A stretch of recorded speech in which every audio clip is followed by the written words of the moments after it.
Thank you everyone for taking the time to tune in today. Today's episode of the Topping Show is proudly sponsored by Topping Technologies. Topping Technologies is an IT value-added reseller and services company with a special proficiency in IT security. Heck, I see their founder at least twice a day. Gotta say he's quite handsome and brilliant. He's me, see, that's the joke. If you're an IT leader or business owner, you can reach out to the team at sales@toppingtechnologies.com. Also, still giving away a free flamethrower with every IT purchase. Yes, it does come with a fun Picatinny rail adapter, so you can mount it to any standard AR-15, like all awesome accessories can be. Go to toppingtechnologies.com and click the flamethrower button to learn more. Lastly, trying to get to 4,000 subscribers by the end of the year, so if you can click that button and tell your friends, I would greatly appreciate it. Now, going over to the business part of the podcast, you have Honda and Nissan announcing plans to officially merge. This is something I don't like to be reporting on. There have been rumors of this for weeks, and I was praying, hoping to God they were just rumors.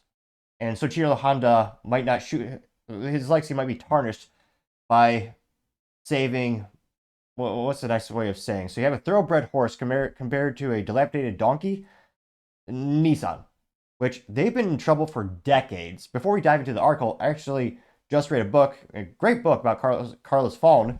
It's actually called Shift, Inside Nissan's Revival. And this was over a decade ago. Nissan has a long history of needing help and basically being needed to get bailed out. And actually back then, Renault bought the company. So currently, it's a Renault ownership of Nissan. And they did come back under Carlos's leadership. They did some great things. However, I think one of the biggest stains of their brand reputation, bar none, is the moronic choice of the unreliable POS CVT transmission.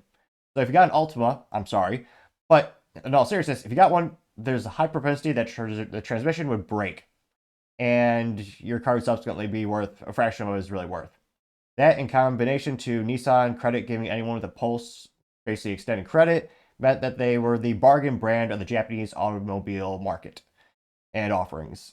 And that further tarnished their reputation. They made the great Halo car, the GTR, but they have upgraded that basically for over a decade. And of course, they only had two pedals, not even an option manual transmission, epic fail. So they had the 400Z, that's something pretty cool. I mean, it's the only thing on the market with a twin turbo V6 and a stick shift, very rare, appreciate that. That being said, the chassis is old, a lot of the buttons are the same, so people don't like that. And overall, the portfolio of Nissan is junk. And they're not making enough hybrids, which Americans want. Not sure why, because they're garbage after 10 years, but Americans are buying them. Honda is the same issue where, not in terms of reliability, I love my Honda Civic Si, comes with a stick shift only. Good, I like that. But they have an instance where they don't think they're making enough hybrids and EVs that some people are demanding in the United States, and some governments are coercing. And, the article is saying they're not bailing out Nissan. Yeah, they are, because Nissan's failing epically. Now, this comes to us thanks to Nico at The Drive, and again, I was hoping they were just rumors, but this is confirmed. So they say, quote, Honda and Nissan officially announced plans to merge after August 2026. Mitsubishi is involved in the merger talks as well, but Nissan shareholder Renault figures to play a crucial role in all of it, how it unfolds. And Mitsubishi, that is yet another brand worth $18. I can't help but think if you have $25 in your bank account, you could buy Mitsubishi Motors right now. I'm only partially kidding, but they're even worse in terms of brand reputation than Nissan, which is saying something. And the market share of the United States for Mitsubishi is junk. I mean, don't get me wrong. I love the Mitsubishi, the Lancer Evo was one of the coolest cars out there, bar none. It was a great tuner car, and enthusiasts loved it. Same with the Eclipse. Those are iconic. The Fast and Furious, it helped propel them into the spotlight for many people that I know. But Mitsubishi has been bleeding market share for so much in the U.S. in decades. They also decreased U.S. manufacturing, was it 5 to 10 years ago? Which, again, just for cost logistics and savings, that was a big sign that they're going to decrease their overall market presence in the United States. And spoiler alert, turned out to be right in that analytics. And Mitsubishi, now they basically make crappy SUVs. They even bastardized the name of the Eclipse by turning the Eclipse to what was a fun sports coupe. And now the Eclipse is now a SUV by Mitsubishi, which, there should be a lot of dealers. There are a lot of car dealers in Texas, or Texas as we call it here, because there's a lot of people moving to Dallas-Fort Worth, great place, great market, a lot of businesses. So it makes sense. There'd be pretty much every car dealership, every car franchise, every brand has some physical presence in DFW, many of them having multiple. And yeah, like Honda, there's dozens of dealerships around DFW. And Mitsubishi, I think there's like one. And I had to do a double take when I was driving past because I almost didn't believe it existed, especially as a standalone dealership or a standalone building. So, yeah, in terms of what value does Mitsubishi bring to the table, I mean, I don't know. And they're even culturally relevant.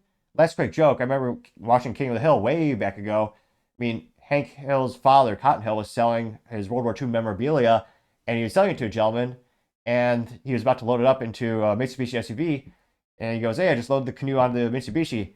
And Cotton goes, "Mitsubishi? They made the planes at bomb Pearl Harbor," which technically did. Mitsubishi Heavy Industries is a very big conglomerate. They made dang near everything in World War II. And they did spin off the automotive brand, I want to say 20 to 30 years ago. It's been some time since it actually split. But ADHD aside, let me dive into the article and the sad news. Maybe it's just over increased ADHD or denial. I don't want to get to the substance of the article because, yeah, I don't think there's going to be a big upside for Honda in this situation. I think they think they're going to increase their overall market numbers and you're going to be able to decrease costs in terms of redundant roles. But yeah, let's just say I'm extremely skeptical. Almost this bastardization is Honda having the Prelude come back as a hybrid with no option for a stick, which they just did that too. What are you doing, Honda? You're breaking my soul. You're breaking my heart, man. Now, this is Honda Director Representative Executive Toshiburo Mibe saying, quote, "Honda and Nissan are two different companies with different distinct strengths," unquote, which yes, Hondas are known for bulletproof reliability, enthusiasts for the Honda Civic Si, which only comes with a stick shift and a turbo inline four-cylinder engine. What's the distinct strength of Nissan? Let me know in the comments. Do you know anyone who goes, actually, no. I have one funny, weird friend, which I love him to death, Nick. You're awesome. I have one friend who loves his Nissan truck, which it is a good value because it's a discount because they know they can't compete with the big four realistically when it comes to Chevrolet, Ford, Dodge, and Toyota being the manufacturers of the largest truck presence or market presence dominance in the United States. So they used to have good discounts on the Nissan trucks, and I've driven one a couple times. I've driven Nick's truck. It's a pretty good vehicle. I don't know if I brag about it too much though. Now, Honda director continues saying, quote, "We're still in the stages of starting our review, and we have not decided on business integration yet. But in order to find a direction for the possibility of business integration by the end of January 2025, we strive to be one and only leading company that creates new mobility value through chemical reaction that can only be driven through synthesis of two teams," which sounds fancy. Did you use ChatGPT for that? He continues saying, quote, or rather, the article says, quote, "There are a few more players in the story, though. Both Nissan and Honda signed a separate MOU with Mitsubishi so it can decide whether it wants to be included in this plan or not, as Nissan is Mitsubishi's major shareholder," which, talk about lost investment. I don't think they're getting their money back out of that. Things get a little messier, though, when you consider Renault. The Renault Group currently holds 36% of Nissan due to their long-standing alliance that has slowly been unwound over the last several years. Which, again, when Carl rejoined the company as CEO, he brought Nissan back from the brink of bankruptcy a couple decades ago. Now, they continue. This is Renault saying, quote, "Renault Group acknowledges the announcements made today by Nissan and Honda, which are in the early stage. As the main shareholder of Nissan, Renault Group will consider all options based on the best interests of the group and its stakeholders. Renault Group continues to execute its strategy and roll out projects that create value for the group, including projects that already launched within the alliance," unquote. And they say, quote, "One of the main reasons for this merger seems to be the electric vehicle development, specifically for the Chinese market, where Japanese cars sales are down.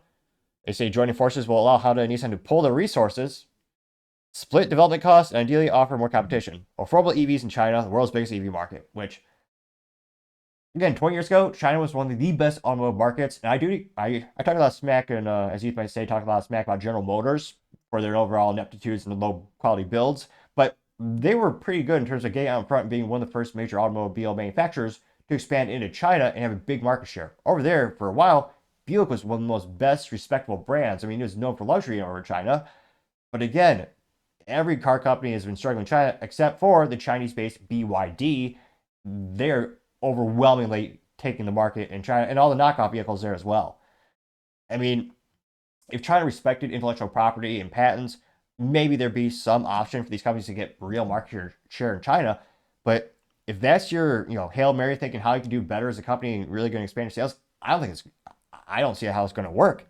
Now they say, quote, it could also spare Nissan from potential hostile takeover from tech manufacturer giant Foxconn, which remains a possibility if today's plan a merger falls through. Of course, what we really know is how could this affect the future of the NXX or GTR revival, which, again, what's the upside to Honda? Now, somebody say, oh, Honda's going to get some great resources to make more EVs. What is it? One of the newest Honda bastardized SUVs is an EV. It's just a rebadged Chevrolet. So they already have some strategic alliances, and they have some EVs that they're starting to plaster logos on. I mean, what is Nissan bringing that no other company can to actually help bolster Honda? Again, let me know in the comments, what do you think the upside? Now, going to the comments here, well, the first comment comes from Dave saying, quote, Honda executives are now wondering why they keep asking this kind of musical instrument cases they fit inside. Getting 10 likes, which, yeah, Honda does make the fun little scooter the size of a suitcase. Let's see here. Nissan, what do they make? The Altima. Again, I think every car company should make a Halo car. That's why I like the GTR. They're great for, you can soup those things up to 1,000 horsepower, no problem. Again, I'm one of those weird purists where I only want things with 3 pedals, also known as manual transmission. Now, you have Dave saying Nissan had to do something. The CVT had basically ruined their reputation with many. They really haven't made any interesting cars the past 10 years. True. And we're likely to go bankrupt in the next year or so anyway. It's a shame I had an Infiniti M35 back in 2009. It was a great car.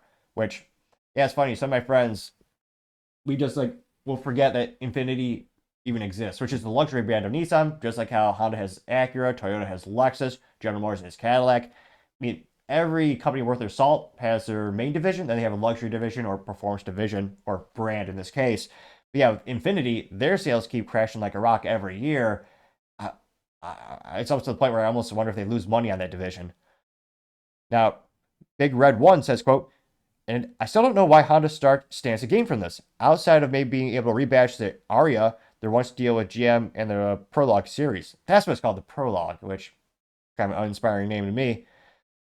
So it looks like, we'll do one more. Yo Dog, spelled D-A-W-G, says, quote, fire this guy. Quote, we strive to be the one and only leading company that creates new mobility value through chemical reaction that can only be driven through synthesis of 2 teams.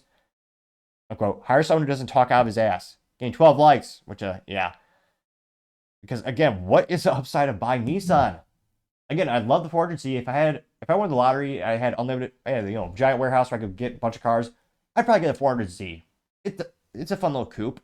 But even if I had a hypothetical situation where I had a family and I needed maybe 4 doors or something like that, or I needed an SUV, I mean, me, it has to be a stick shift, so it'd probably be a 2009 Can GTS with a V8 and a stick. But realistically, maybe, if I want a modern vehicle that was like an SUV or crossover, yeah, I wouldn't buy a Nissan. And I mean, you look at even Consumer Reports, you look at all the reliability ratings, like they're never the best. I mean, especially Nissan and Mitsubishi for years have been known as like the discount Japanese car brands. Like if you're too broke, you get those. If you just drive a little bit, you get a Honda. And the more expensive that is a Toyota, which are usually infinitely more reliability, rating much better. But looks like they're gonna go through with this. I can't be the only one hoping that this negotiations fall through or something. And I can't think it's just going to pull down Honda in general. It's not going to elevate them. It's not going to help take them to the next level they think they need to go in order to succeed as a company. And this is pretty shocking because historically speaking, Honda doesn't take a lot of risk. You look at the company since Soichiro Honda founded the company, they only had 1 or 2 car models that deviates from the core 5 brands that they ever make. And the NSX really didn't sold okay. I think another example of too much hype and then later execution. They should have brought it out sooner. Also disappointing it was automatic only. And again, us purists out there still buy stick shifts. I mean, I've only ever bought them. If I had more budget, I'd be buying new cars and, helping send the message to manufacturers that there's still a market out there. But let me know. Do you think it's going to be maybe backfire, just take Honda down with Nissan? Or do you think they'll be stronger together? Let me know because, as always, be fascinated to hear what you have to say. Thank you, everyone, for taking the time to tune in today. Again, try to get to 4,000 subscribers by the end of the year. So if you can click that button, I would greatly appreciate it. Also, give me a thumbs up, thumbs down, or comment. It's a great way to give me some additional feedback, letting me know how I can make the show better and better. Lastly, don't forget to take time to tell your family, tell your friends, tell your coworkers, heck, tell your enemies, tell anyone and everyone. Just stay safe, fight the good fight.